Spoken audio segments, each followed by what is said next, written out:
Debatidas desde 2013, as mudanças no ensino médio brasileiro estão propostas em um projeto de lei que tramita até hoje no Congresso Nacional. Com a intenção de acelerar o processo, o governo de Michel Temer editou uma medida provisória que causou polêmica e que foi alvo de manifestações em todo o país.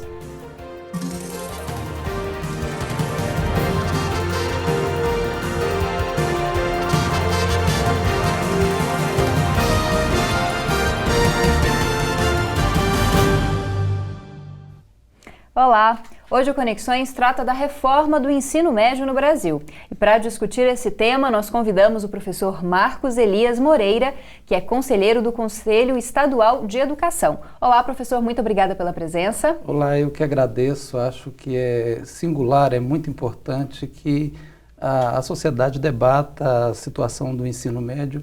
Então é louvável a iniciativa desse Conexões discutindo um assunto tão relevante para a sociedade. Obrigada, professor. Também convidamos a professora Niuara Mesquita, que é do Instituto de Química da UFG. Obrigada, professora, pela presença. Eu que agradeço a oportunidade de estar aqui falando como formadora de professores que vão atuar no ensino básico brasileiro. E também contamos com a presença do Gabriel Bernardes, que é vice-presidente regional da UBS.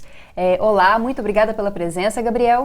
Olá, eu que agradeço à TV UFG pela pluralidade de ideias, mostrando que há um espaço para o movimento estudantil poder dar a sua contribuição acerca de um debate que está aí na atualidade, que é muito importante, como nosso professor mesmo falou, para a nossa sociedade. Muito obrigado. Bom, para começar, houve uma polêmica muito grande no final do mês de setembro, quando essa medida provisória veio a público, muita gente com medo dessas alterações e principalmente por ter sido alterado por meio de uma medida provisória. Vocês acham que essa proposta, ela é realmente polêmica? Realmente era necessário essa medida provisória nesse momento? Professor Marcos, queria começar com você. Olha, a necessidade de mudar o ensino médio brasileiro, eu acho que há quase que unanimidade em torno desta constatação. Agora, quando vai se discutir quais as mudanças que são necessárias concretamente, aí você cria um debate ou surge um debate, porque são várias as possibilidades, são várias as alternativas. E esse debate sobre as mudanças consideradas praticamente por todos como necessárias, ele vem se desenrolando no Brasil. Se a gente pega no parlamento, na Câmara dos Deputados, a discussão do ponto de vista de um projeto de lei, ela começa em 2013, mas mesmo na Câmara dos Deputados, já há 16 anos, há uma comissão específica para estudar, analisar a necessidade de mudanças, de alterações no ensino médio. E esse debate, inclusive, não se localiza só no Congresso Nacional. Evidentemente que os setores educacionais têm percebido e têm falado da necessidade desta mudança e dessas transformações que precisam acontecer no ensino médio brasileiro. Isso tendo em vista, tendo em consideração a realidade concreta, os números, os dados, as avaliações, tudo isso aponta para essa necessidade. Agora, evidentemente que numa questão complexa como essa, e apesar de todos nós sempre sermos, em tese, a favor das mudanças, quando você vai discutir mudanças concretas, há sempre um temor de quais os desdobramentos, de quais as consequências da mudança pontualmente proposta.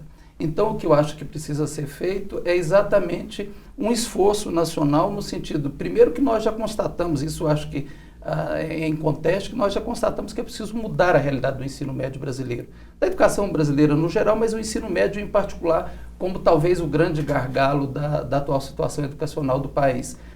Agora, como fazer essas mudanças e como fazer essa transformação? A discussão é que se a medida provisória é ou não o instrumento mais adequado. Para alguns é por se tratar de urgência e por se tratar de um tema que vem se arrastando e não se definiu. Para outros é necessário que a mudança seja aprofundada. O que me parece mais importante, mais urgente, é que nós, independente do aspecto, tenhamos um olhar mais aprofundado, mais verticalizado sobre quais as mudanças que de fato precisam ser operacionalizadas para que a gente tenha um ensino médio capaz de garantir resultados positivos do ponto de vista do conhecimento, mas, acima de tudo, capaz de assegurar que os estudantes, que a sociedade seja contemplada com, uma situação de uma escola que forme para o exercício da vida, do trabalho, da cidadania, como a própria lei diz que deve ser. Bom, professora, o que a senhora entende dessa medida provisória, da urgência dessa mudança? Bom, conforme o professor Marcos falou, a gente entende, enquanto universidade, enquanto formadores de professores, que são necessárias mudanças, que a nossa educação básica toda, ela precisa encontrar o seu lugar, porque nós temos passado por mudanças desde a década de 90, com uma reforma que nunca se concluiu. A questão que está sendo discutida hoje e muitas vezes resultou em notas de repúdio, moções das sociedades científicas, é que por que uma medida provisória se já existe um documento sendo discutido, um documento da Base Nacional Comum Curricular, como o professor falou, desde 2013, a gente já tinha uma comissão anterior, em 2014 foi formada uma outra comissão, o documento proposto foi colocado para discussão na sociedade civil por meio de sugestões, tinha uma página. Então, existe toda uma discussão que está sendo feita no sentido de modificações e melhorias na educação básica e no ensino médio. Essa base, ela está caminhando dentro dos trâmites legais. Então, a gente entende que a medida provisória, inclusive a própria medida, ela reforça a todo momento o documento da base. Então, como se instituir uma medida provisória que referencia a base se a própria base não está pronta? Então, a questão é, qual é o sentido de uma medida provisória que se fundamenta em um documento que ainda não está pronto? Bom, como estudante, como representante, né, dos estudantes secundaristas, o que você acha disso, Gabriel?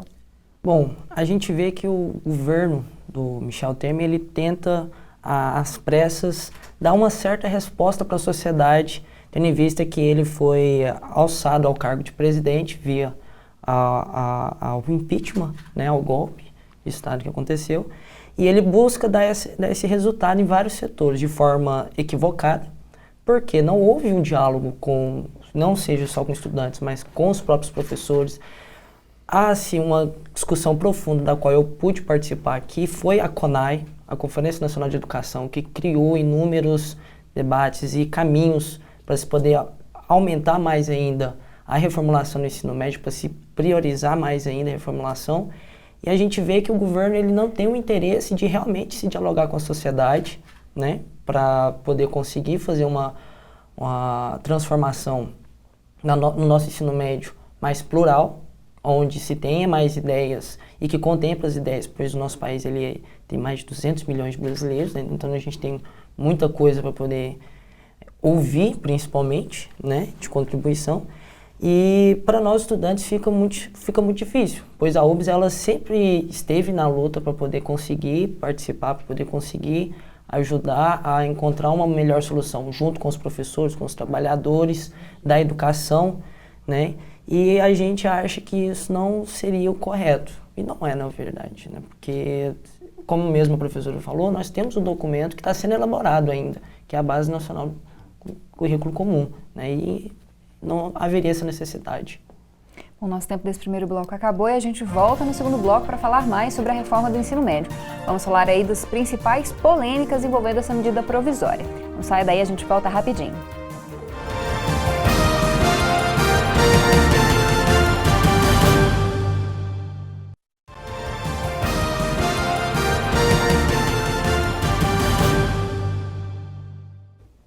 Conexões de hoje está discutindo as mudanças no ensino médio brasileiro que foram propostas pelo governo Michel Temer, por meio de uma medida provisória. E para discutir esse assunto, nós estamos conversando com o professor Marcos Elias Moreira, que é do Conselho Estadual de Educação.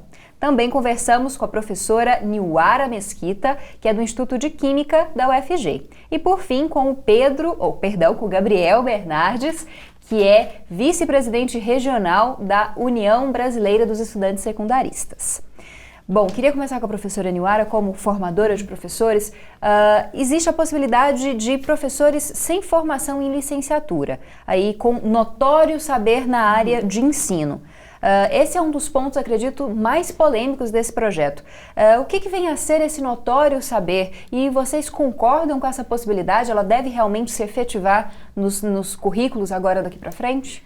Olha, essa questão do notório saber é uma questão muito séria, porque hoje em dia nós já temos, dados os déficits das diversas áreas específicas do ensino de disciplinas, nós já temos muitos professores contratados, atuando em sala de aula, que não são professores licenciados. Eu vou dar o exemplo da química, por exemplo, numa pesquisa de 2011, nós vimos que aqui em Goiás, cerca de 50% dos professores que atuam na rede da disciplina de química aqui na região metropolitana, eles são licenciados. Mas quando você vai para os interiores, são só 14%. Então, essa situação já existe. Nós entendemos que a LDB coloca que para ser professor do ensino básico tem que ter a licenciatura plena. Então, a gente entende que precisa haver um avanço nesse sentido. E quando uma medida provisória vem e coloca que os professores podem ter o notório saber e não explica que tipo de notório saber é esse, ela só vai legitimar uma situação que já existe. Ou seja, qual seria a preocupação em investir em curso de formação de professores se não é mais necessário ter um curso de licenciatura para atuar no ensino básico, no ensino médio?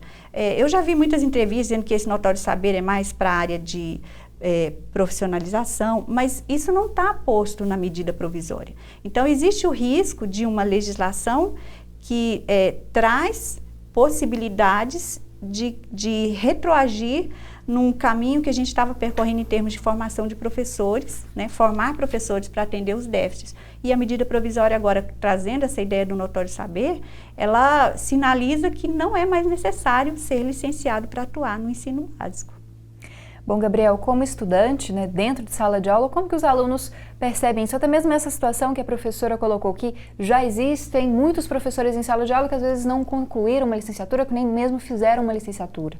Isso é ruim, porque a gente percebe que o ensino médio hoje já não é mais atrativo para o estudante ficar dentro da sala de aula. E quando ele percebe que o professor está descrente por ele estar ali dentro da sala, fornecendo uma aula que não é da graduação que ele teve, da qual ele se dedicou há tanto tempo.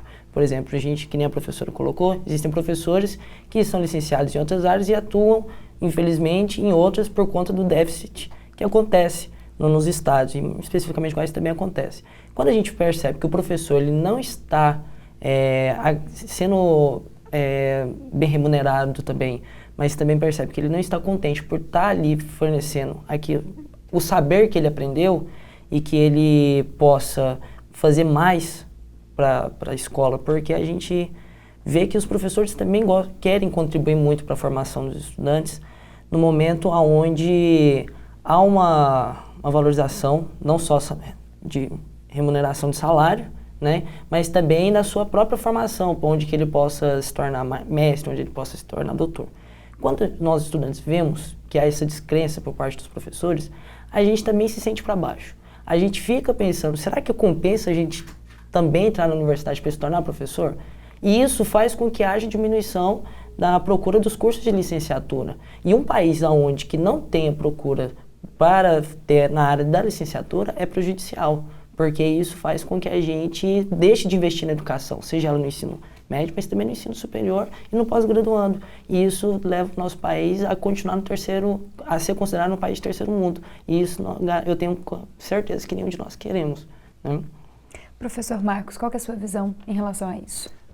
Bom, primeiro nós estamos falando de uma realidade que está posta.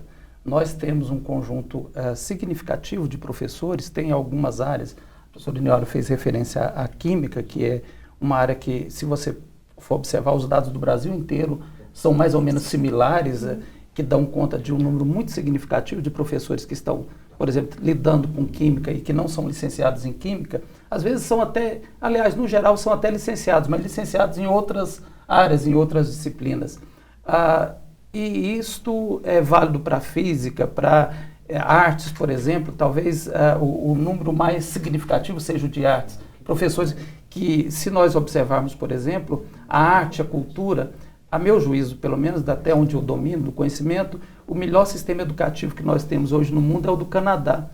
E o currículo no Canadá mesmo porque nós estamos tratando de um país bilíngue, essa coisa toda, o currículo no Canadá, o centro dele é a cultura e a arte. É em torno da cultura e da arte que se desenvolve o conjunto do currículo da educação básica, em particular daquilo que nós chamamos de ensino médio aqui no Brasil. E aqui no Brasil nós minimizamos muito o papel e a influência da cultura e da arte no processo de conhecimento. Tanto isso é verdade que dos números, no geral, quando você vai fazer pesquisa, os números indicam que está na arte o menor número de professores licenciados trabalhando com a disciplina em que é formado. Agora, tem uma discussão que está posta, e aí a professora Niora já fez referência, o texto na medida provisória, no modo em que está, o texto na medida provisória, ele só libera o professor para a educação profissional, porque ele diz o seguinte, ele fala que haverá o professor com notório saber e remete esse haverá ao texto da lei quando ele está tratando da educação profissional.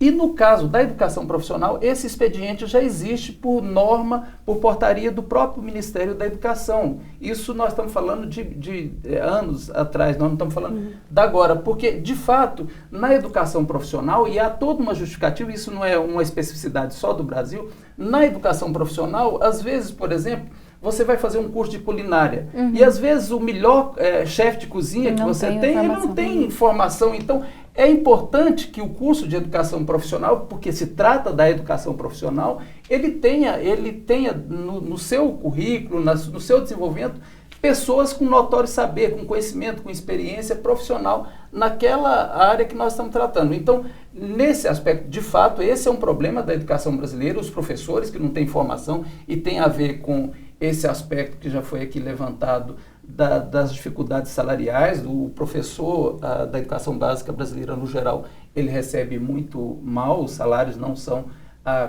convidativos para uma carreira, e isso reflete nesse aspecto, mas reflete também uma discussão que nós precisamos fazer, e eu acho que a universidade pode e deve dar uma contribuição muito significativa em como nós vamos repensar não só os currículos da educação básica, bem como também os próprios currículos dos cursos de formação de professores que precisam ser repensados, porque aí nós temos uma trajetória onde esses cursos, no geral, eles estão muito como um desdobramento do curso de bacharelado. Então, você tem o curso de bacharelado e aí você agrega a esse curso uma ou outra disciplina da área educacional e dizem, olha, aqui tem uma licenciatura. Ao contrário, me parece que nós devíamos pensar os cursos de licenciatura como um curso específico de formação e dialogando, portanto, o currículo desse curso de formação com o currículo da educação básica. Bom, nosso tempo chegou ao fim novamente e a gente volta no último bloco do Conexões de hoje falando sobre outros 2 pontos polêmicos dessa medida provisória em relação ao aumento da grade curricular e também a flexibilização de algumas disciplinas. Até daqui a pouco.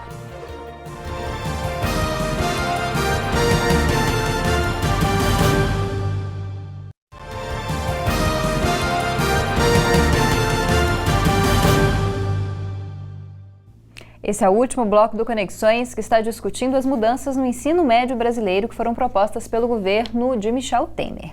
Estamos conversando com o professor Marcos Elias Moreira, que é do Conselho Estadual de Educação, também com a professora Niuara Mesquita, que é do Instituto de Química da Universidade Federal de Goiás, e com o Gabriel Bernardes, que é vice-presidente regional da União Brasileira de Estudantes Secundaristas. E é com ele que eu queria começar esse bloco, então. Outras 2 propostas dessas mudanças, uma em relação ao aumento da carga horária, passando de 800 para 1.400, e uma possível flexibilização de disciplinas, que gerou um certo medo de flexibilização, principalmente de disciplinas da área das humanas, como sociologia e filosofia. Você, como aluno, você vê que aumentar o número de horas, criar aí um sistema próximo ao integral, seria melhor para a educação no ensino médio, e essa flexibilização de conteúdo mais voltado para uma formação depois posterior no ensino superior? Como é que você percebe essas 2 questões? Eu encaro como um aspecto um pouco deficitário por parte do governo de tentar fazer uma formulação desse tamanho, né, e mexer principalmente na grade de horas, por exemplo. O estudante hoje passa 7 horas dentro da sala de aula, né? 7 horas não, perdão, 4 horas dentro da sala de aula. tentar transformar para 1.400 horas, a gente vai transferir para que fiquem pelo menos 7 horas ao dia. Dentro de uma escola que não tem um laboratório de química, de uma escola que não tem, às vezes, uma quadra poliesportiva, que não tenha um refeitório decente, uma escola que é deficitária em inúmeros outros aspectos, é difícil, porque o estudante ele já não se sente agradável dentro da sala de aula, porque as escolas hoje elas parecem mais uma prisão, cheias de grade, elas não são convidativas para que o estudante fique ali dentro, permanecendo as poucas horas que ele já fica, né? A gente tem um exemplo aqui dentro do estado de Goiás hoje, que é as escolas de tempo integral, do governador Marconi, onde ele pegou as melhores escolas antes avaliadas e as transformou de tempo integral, sem resolver 100% dos problemas dela. E eu trago um exemplo mais afinco, aprofundamento, de profundidade, né? Um exemplo, da escola onde eu estudei, que é o Colégio Estadual Professor Pedro Gomes, um colégio grande que comportava mais de 2.000 alunos e hoje comporta apenas 500, onde a maioria desses estudantes não tem um banheiro feminino, por exemplo, decente, o refeitório também não funciona corretamente, né? Então isso não resolve essa parte, não se resolve, porque não se muda na estrutura da escola, primeiramente. E segundo ponto, em relação à questão das matérias, é ruim porque a gente faz com que se perca a oportunidade dos jovens estudantes poderem se tornar cidadãos críticos na sociedade, né? Para que eles possam ter a pluralidade de conhecimento e poder ter o discernimento das coisas, não só em relação à artes, à filosofia, à educação física, mas para que eles possam se tornar cidadãos opinantes dentro da sociedade e possam participar da política também, por exemplo, que é um espaço importante onde tem que ser ocupado não só pelos jovens, mas pelas mulheres e por todas as camadas da sociedade, seja A ou C.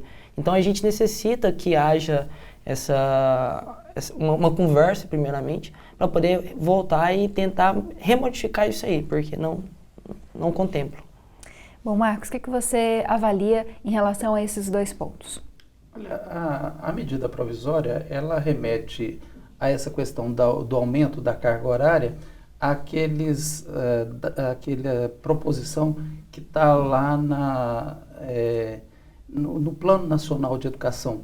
O Plano Nacional de Educação fala que até 2024 você tem que ter 25% dos alunos estudando em tempo integral e 50% das escolas oferecendo escola em tempo integral.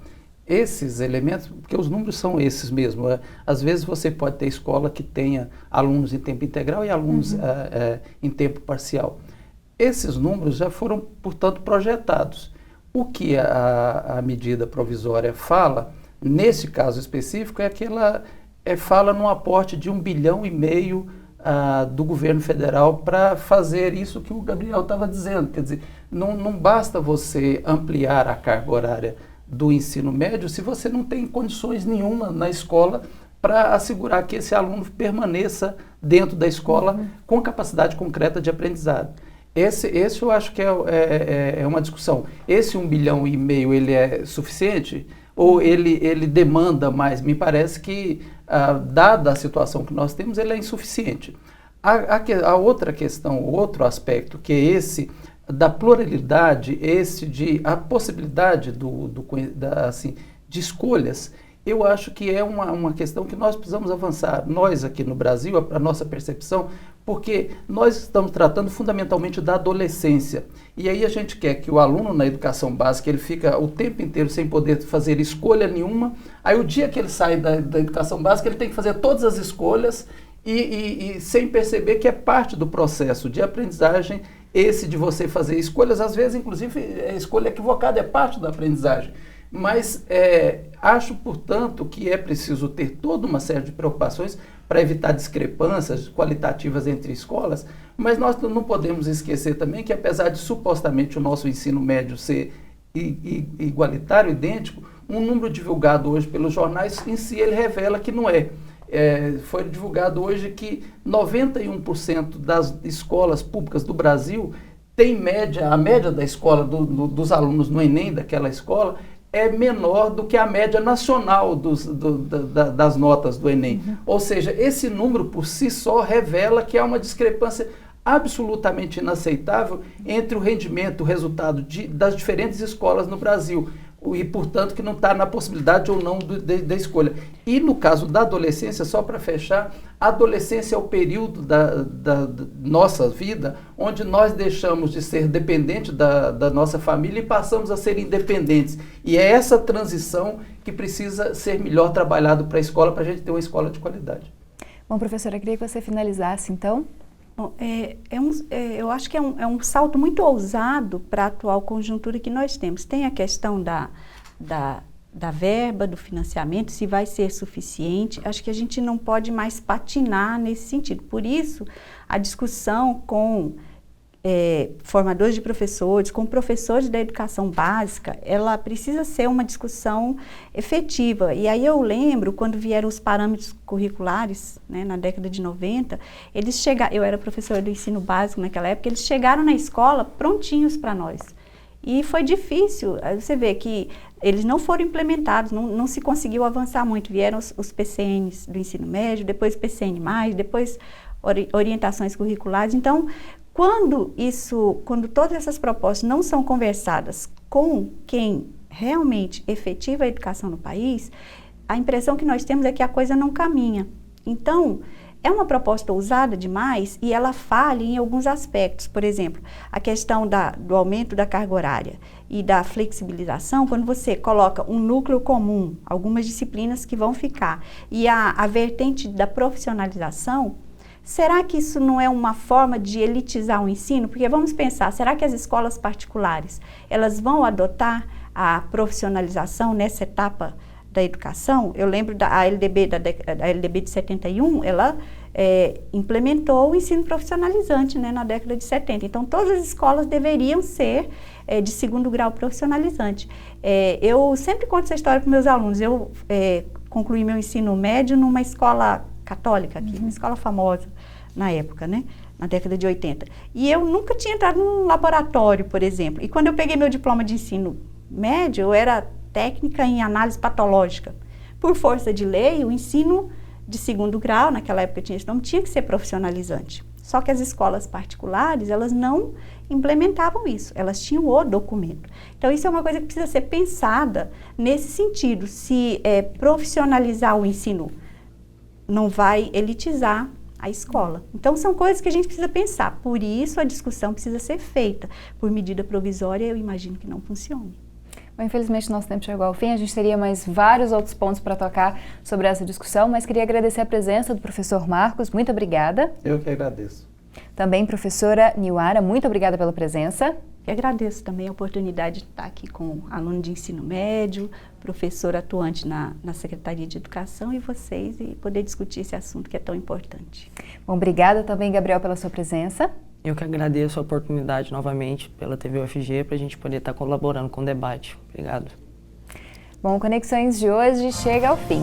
Eu espero que você participe dos nossos próximos programas, mandando as suas sugestões e também que continue ligado na gente online, porque o nosso programa está na internet também. É só acessar o site da TV UFG, entrar em contato com a gente ou então assistir na íntegra os episódios que já foram produzidos. Você também pode ter acesso às nossas redes sociais e ficar por dentro de todo o conteúdo do Conexões, do Boletim Conexões e também da TV UFG.